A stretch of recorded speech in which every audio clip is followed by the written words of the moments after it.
कितनी जरूरी है नींद की डाइटिंग। प्रसिद्ध आयरलैंड के कवि टॉमस मूर ने लगभग एक शताब्दी पहले लिखा था, और सबसे अच्छा तो यही है कि दिनों को लंबा करने के लिए अपनी रातों के कुछ एक प्रहरों को चुरा लें। कवि की इस आकांक्षा को आज वैज्ञानिक मूर्त रूप देने में लगे हैं, क्योंकि उन्हें कवि का संदेश आज के संदर्भ में सार्थक लगने लगा है। आज के निर्दय शोधकर्मी नींद के विषय पर स्थापित पुरानी मान्यताओं के खिलाफ नई चौंकाने वाली थ्योरी गढ़ रहे हैं। नींद और उससे जुड़े अनेक विषय यथा शारीरिक एवं भावनात्मक स्वास्थ्य, सफलता, आनंद, उत्पादकता और दीर्घायु से चिपके अनेक मिथक आए दिन विस्फोटक हो रहे हैं। आज तक नींद को एक मूल जैविक आवश्यकता समझा जाता रहा है, परंतु अब इसी विशिष्ट मुद्दे को एक बार फिर गौर से जांचा परखा जा रहा है। प्रयोगकर्ताओं के प्रयोग दिख रहे हैं कि कम नींद लेकर ही मनुष्य का मस्तिष्क और शरीर अविचलित रहकर सामान्य कामकाज कर सकता है। प्रयोगशालाओं के अध्ययन बताते हैं कि नींद की मात्रा या अवधि उतनी महत्वपूर्ण नहीं जितनी कि उसकी गुणवत्ता है। यदि नींद के बाद आप एकदम तरोताजा उठें तो यह साबित करता है कि नींद के कम घंटों के बावजूद भी गुणवत्ता की दृष्टि से आपकी नींद बेहतरीन थी। उदाहरण के लिए 8 घंटे की करवट बदलू नींद के मुकाबले 3 घंटे की गहरी व्यवधान रहित नींद कहीं बेहतर है। इस तथ्य को मद्देनजर रखते हुए तो अब यही ठीक लगता है कि क्यों ना नींद के कुछ घंटे चुराकर उन्हें सृजनात्मक कार्य में लगा लिया जाए। नींद के घंटे कम होंगे, जागने के घंटे ज्यादा, तो कामकाज के लिए समय अधिक मिलेगा। कम सोने की आदत डालने से फायदा ही फायदा है। इस फायदेमंद आदत को डालने के लिए विशेषज्ञों ने 14 बिंदुओं की एक सुझाव योजना बनाई है, जिस पर अमल करके आप और हम सभी अपनी अपनी नींद के घंटों को कम करके अपने कामकाज के घंटों की गिनती सचमुच बढ़ा सकते हैं। मजे की बात यह भी है कि इन सुझावों में हींग लगे न फिटकरी, रंग चोखा चोखा आए वाली बात चरितार्थ होती है। इस आदत को डालने के लिए ना तो किसी दवा की आवश्यकता है और ना किसी तिकड़म की, बल्कि अपने अंदर होनी चाहिए बस एक ललक कि अब से हम कम सोएंगे और जागकर अधिक काम करेंगे। वैसे भी नींद व्यक्ति के अस्तित्व का एक पक्ष ही है, संपूर्ण व्यक्तित्व नहीं। नींद की आवश्यकता और उसकी गहराई हमारी शारीरिक और मनोवैज्ञानिक मन स्थिति को दर्शाती है। इसीलिए आपने प्रायः देखा होगा कि चिंताग्रस्त व्यक्ति को दूसरों से अधिक नींद की आवश्यकता होती है और उन्हें गहरी आरामदायक नींद जल्दी आती भी नहीं। जो व्यक्ति अधिक खाते पीते हैं या बहुत कम हाथ पांव चलाते हैं, यानी व्यायाम नहीं करते, उनसे भी नींद दूर भागती है। द फंक्शन ऑफ स्लीप नामक पुस्तक के लेखक, प्रसिद्ध मनोचिकित्सक और प्रोफेसर डॉक्टर अर्नेस्ट हार्टमन, जो कि बोस्टन राज्य अस्पताल में निद्रा प्रयोगशाला के प्रमुख हैं, वे मानते हैं कि जो लोग कम सोते हैं, 6 इससे भी कम घंटे ही, वे अधिक ऊर्जा युक्त, आत्मविश्वासी, सफल, आनंदित और कम तनावग्रस्त होते हैं। यह लोग गहरी नींद सोते हैं और यह नींद इन्हें भरपूर तरोताजा करती है, जबकि इसके विपरीत 9-9 घंटे सोने वाले बिस्तर पर करवटें बदलते रहते हैं। टुकड़ों टुकड़ों में आती है उन्हें नींद, और वह भी गहरी नहीं बल्कि छिछली। जो लोग स्वभाव से हताश होते हैं वे अधिक देर तक सोते हैं और सामान्य लोगों से अधिक सपने देखते हैं। ऐसे लोगों का जब REM स्लीप टाइम यानी गहरे सपने देखने वाली नींद का समय कम कर दिया गया तो उनका मूड एवं ऊर्जा का स्तर आश्चर्यजनक रूप से ऊंचा उठ गया। बातचीत में हम लोग प्रायः कहते हैं, अरे वह तो हर समय चाक चौबंद रहता है। अरे वो तो हमेशा सोता सोता सा दिखता रहता है। इनमें से चाक चौबंद व्यक्ति हमेशा कुछ न कुछ सीखने, पाने, करने, प्राप्त करने या जीवन के प्रति जिज्ञासु बने रहने वाला होता है और ज्यादा समय नींद में बर्बाद करना पसंद नहीं करता। हर युग और सभ्यता के दौर में ऐसे ही लोगों का जिक्र बराबर होता है जो कम सोते थे परंतु हमेशा कर्मरत रहते थे, चाहे वह राजनीति का क्षेत्र हो या सेना का। बहुत से कलाकार भी बहुत कम सोते बताए जाते हैं। ये लोग 4 घंटे की नींद से बखूबी काम चला लेते हैं। इतना कम सोने की आदत उन्होंने स्वयं धीरे धीरे डाली। कम सोने की आदत डालने के लिए एक सशक्त उत्प्रेरणा की आवश्यकता होती है। एक प्रसिद्ध विशेषज्ञ कहते हैं, जब छुट्टी पर हो तो सूरज उगने से पहले ही हम सैर के लिए बिस्तर क्यों छोड़ सकते हैं। रात को कोई बढ़िया फिल्म देखनी हो या किताब खत्म करनी हो तो हम क्यों देर तक जागते रहते हैं। इन परिस्थितियों में नींद का बलिदान हमें नहीं अखरता। दोस्तों के साथ सुबह के 2-2:30 बजे तक गपशप चल सकती है, जबकि किसी डिनर पार्टी में जहां हमें मनपसंद लोग नहीं मिलते, डेजर्ट के आते ही आते हमारी आंखें क्यों झपकने लगती हैं। इन सब का उत्तर स्पष्ट है कि यदि हम चाहें तो कम सोकर भी खुश रह सकते हैं। खाने के ही नहीं, नींद के मामले में भी डाइटिंग की जा सकती है। यदि सामने सफलता, उपलब्धि से सजा कोई लक्ष्य हो तो हम अधिक जागकर यानी कम सोकर भी उसे प्राप्त करना चाहते हैं।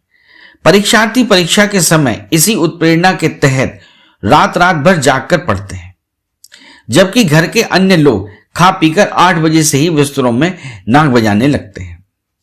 प्रश्न है कि सामान्य नींद कितनी होनी चाहिए, लेकिन इसका उत्तर है कि सामान्य की मात्रा सबके लिए अलग अलग होती है।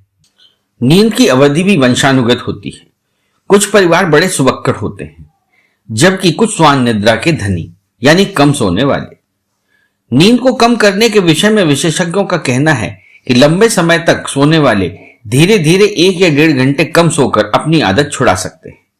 अब सवाल यह भी है कि नींद कम करने से क्या स्वास्थ्य पर असर पड़ेगा। इस विषय को प्रयोग में बताते हैं कि 3 दिन बिना सोए भी आप अपना काम ठीक ठाक चला सकते हैं। यहां तक कि 5 दिन न सोकर भी आपका मस्तिष्क एवं शरीर दोनों ही आश्चर्यजनक रूप से अप्रभावित रहते हैं। इतने पर भी न तो वजन, न हृदय गति, न श्वसन या रक्तचाप या अन्य क्रियाकलापों पर कोई असर आता है। रक्त एवं पेशाब पर भी बहुत सीमित असर दिखाई पड़ता है। हां, ऐसे में हल्के से हाथ पैर कांप सकते हैं। आंखें ठीक से केंद्रित होने में कठिनाई अनुभव कर सकती है। प्रतिक्रिया करने के समय में देर लग सकती है, लेकिन दर्द के प्रति चेतना बढ़ सकती है। गणित, स्मृति, बुद्धि परीक्षण पर भी स्पष्ट कोई प्रभाव नहीं दिखलाई पड़ता।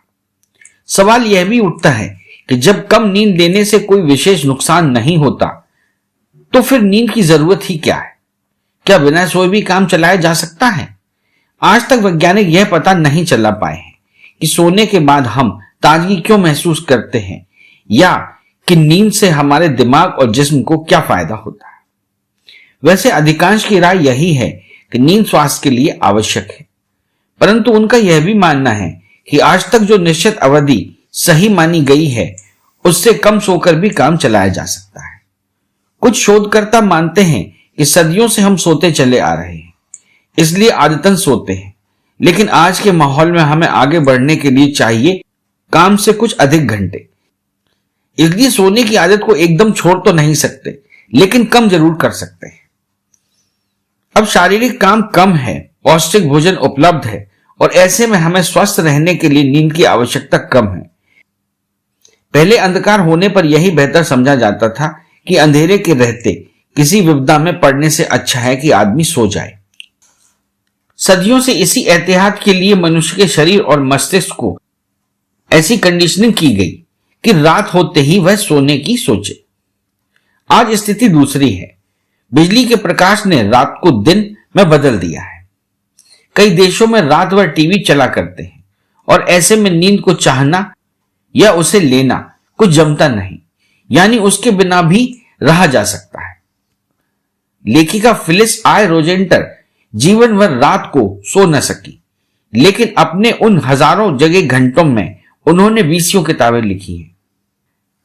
वे कहती हैं कि पहले के लोगों के पास रात को सोने के सिवा कोई चारा न था, लेकिन आज की जगमगाती रातें लोगों को सोने से रोकती हैं, यानी वे इंसोमेनिया को प्रोत्साहित करती हैं। आज रातों को बखूबी इतने काम होते हैं कि वैज्ञानिकों के अनुसार आज अनिद्रा ही जीवन नियम बन सकता है। वे कहती हैं कि जीवन संघर्ष में एक दिन ऐसा भी होगा कि मनुष्य का दिमाग और शरीर ऐसा बन जाएगा कि उसे बहुत कम नींद की आवश्यकता पड़ेगी। जैसे हमारी पूंछ गायब हो गई, ऐसे ही धीरे धीरे लंबे घंटों की नींद लेने का फैशन ही खत्म हो जाएगा। 21वीं शताब्दी में शायद न सोने वाले या बहुत कम सोने वाले लोग ही धरती पर विचरित होंगे, एकदम तरोताजा, सचेतन, जागरूक। यह सब खोजें या तथ्य दिमाग को बौखला क्यों न दें, परंतु इनके पीछे दिनों दिन की मेहनत का सत्य है। हम और आप अपने जीवन में इसे एक उपयोगी चातुर्य के रूप में इस्तेमाल कर सकते हैं, यानी कम सोकर कामकाज के घंटों को लंबा कर सकते हैं, अपनी कार्य कुशलता बढ़ा सकते हैं, अपना कैरियर बेहतर से बेहतरीन बना सकते हैं। इस क्षेत्र में जो भी प्रयोग हुए उनके परिणाम बड़े उत्साहवर्धक रहे। प्रति दूसरे सप्ताह में आधा घंटा कम सोकर प्रयोग कर्मियों ने देखा कि उन्हें किसी प्रकार की कोई शिकायत नहीं हुई और ना कोई असामान्य परिवर्तन दिखा। इसी व्यवस्था को कायम रखते हुए जब वे 6 घंटे की नींद की लिमिट तक पहुंचे तो भी कोई परेशानी नहीं हुई, लेकिन इसके बाद किसी किसी को कुछ शिकायत महसूस हुई, जैसे उठने में आलस या दिन में झपकी आना, मूड खराब होना या आंखों में दर्द या कुछ और, परंतु इसके बावजूद उनके व्यक्तित्व या कुशलता इत्यादि पर कोई असर न हुआ। यह भी देखा गया कि जब कम सोने के प्रयोग जारी रहे तो धीरे धीरे शिकायतें भी खत्म हो गईं। इन प्रयोगों को ध्यान में रखकर डॉक्टर लावर्न जॉनसन ने हमारे और आपके लिए कम सोने की सुझाव तालिका बना डाली, जो इस प्रकार है। नींद कम करने के लिए सबसे पहले एक निश्चित लक्ष्य बनाएं। इसी लक्ष्य की पूर्ति के लिए आपको जागना है। उदाहरण के लिए आप आगे की पढ़ाई के विषय में, कोई पुस्तक लिखने के लिए, किसी कला को सीखने के लिए इस समय का उपयोग करेंगे। 2 सप्ताह तक आप अपनी नींद लें और उसके बारे में एक डायरी में लिखें कि उठने पर आपको कैसा लगा। इसके बाद जब से कम सोना प्रारंभ करें तब से उन रातों का हिसाब भी लिखते रहें। धीरे धीरे एक दिन ऐसा आएगा कि कम सोकर भी आप डायरी में यह नहीं लिखेंगे कि आज दिन भर बड़ी नींद आती रही। इसके बाद इतना सोना ही आपकी आदत बन जाएगा। प्रतिदिन एक निश्चित समय पर ही सोएं और उठें। ऐसा करने से शरीर के भीतर लगी एक अदृश्य घड़ी को आदत हो जाएगी कि वह निश्चित समय पर आपको उठाए और सुलाए। किसी दिन सोने का टाइम कुछ चूक जाए तो जरूरी नहीं कि आपका शरीर एक एक गंवाए मिनट के बदले में सोना चाहे। एक बार में केवल आधा घंटा कम सोने की ही योजना बनाएं और इस आदत को डालने के लिए शरीर को 2 से 3 हफ्ते का समय दें। यदि आप 20 से 30 वर्ष की आयु के बीच के हों तो आदत डालने में 3 सप्ताह का समय अवश्य लगाएं। ऐसा करते हुए जब 6 घंटे की नींद तक पहुंच जाएं और इससे भी कम सोना चाहें तो 4 सप्ताह में धीरे धीरे इसे कम सोने की आदत डालें। यदि आपकी उम्र 30 से 45 के बीच है तो हर बार नींद कम करने के लिए 4 सप्ताह का समय लें। नींद घटाने के अभियान के दौरान शुरू में कुछ दिक्कतें महसूस करेंगे तो परेशान ना हो, क्योंकि ऐसा होना स्वाभाविक है। शरीर धीरे धीरे ही परिवर्तन के साथ तालमेल बैठाएगा। यदि तनाव हो या किसी बीमारी से उठें तो आपको भरपूर नींद चाहिए। ऐसे समय नींद कम करने वाला अभियान ना चलाएं। नींद कम करने के अभियान में थोड़ी चालबाजी भी करें, यानी शनिवार और रविवार को आधा घंटा अधिक सो लें। हाँ, यह अभियान चलाने से पहले अपने डॉक्टर से परामर्श अवश्य कर लें। अरे हाँ, इस चैनल को लाइक और सब्सक्राइब करना ना भूलें। देखते रहिए बंजारा बीट्स।